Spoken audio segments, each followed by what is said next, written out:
We have Marc Staggers on the line, all the way from the States. Marc, where are you at the moment?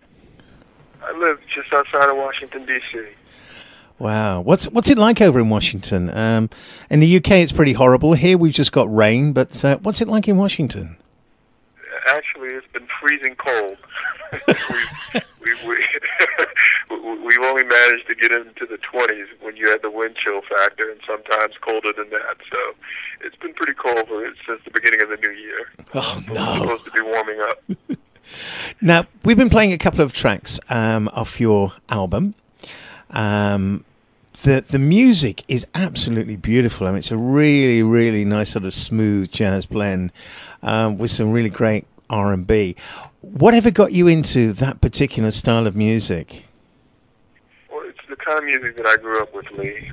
It's a music that I've always appreciated, going back to the days of Motown and on up through the Luther Vandross era. And it's just music that I've always been able to identify with. So when my brother and I got together and we wanted to put together a soul album, this is kind of what was born out of that.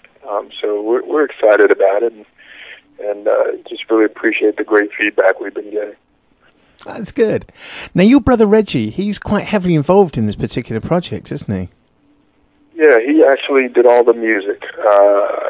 He's very talented musically, and together we collaborated on the lyrics, and the rest is history. So we're just excited. It was truly an opportunity for us to work together as brothers, and so we're pleased. We're very pleased. Excellent. Now, the album Now and Then, when you listen to it, you will obviously draw comparisons between the likes of sort of Luther Vandross, maybe Will Downing, and these are guys who you actually state as being your influences. When did you first start listening to their product? I listened to Luther almost from the day that he kind of showed up on the music scene.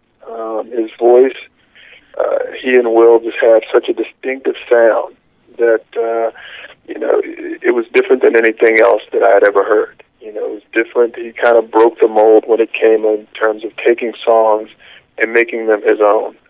And so when I heard that, I just kind of fell in love with that style. I was like, wow, this guy has great range. He's got great technique. He was just a wonderful entertainer and had a tremendous voice. Now, the strange thing is, at the moment, there seems to be, certainly in the UK and maybe throughout other different countries in Europe, a resurgence of interest in this really, really lovely sort of soul music. Do you find the same thing in the States? Is there the same sort of interest going back to the sort of classic 80s tunes? I think that the States are usually behind when it comes to soul music.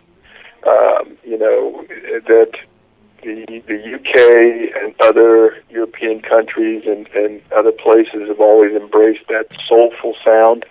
Through the States, we're still going through that rap era and that youth era. So when it comes to pure soul music, I know when I'd gone over to the UK that they have such a knowledge of the music, it's just phenomenal. And so it was an eye opener for me, being from the States, to kind of see that firsthand. So, I think over time you'll see that the States will start to kind of come back to that.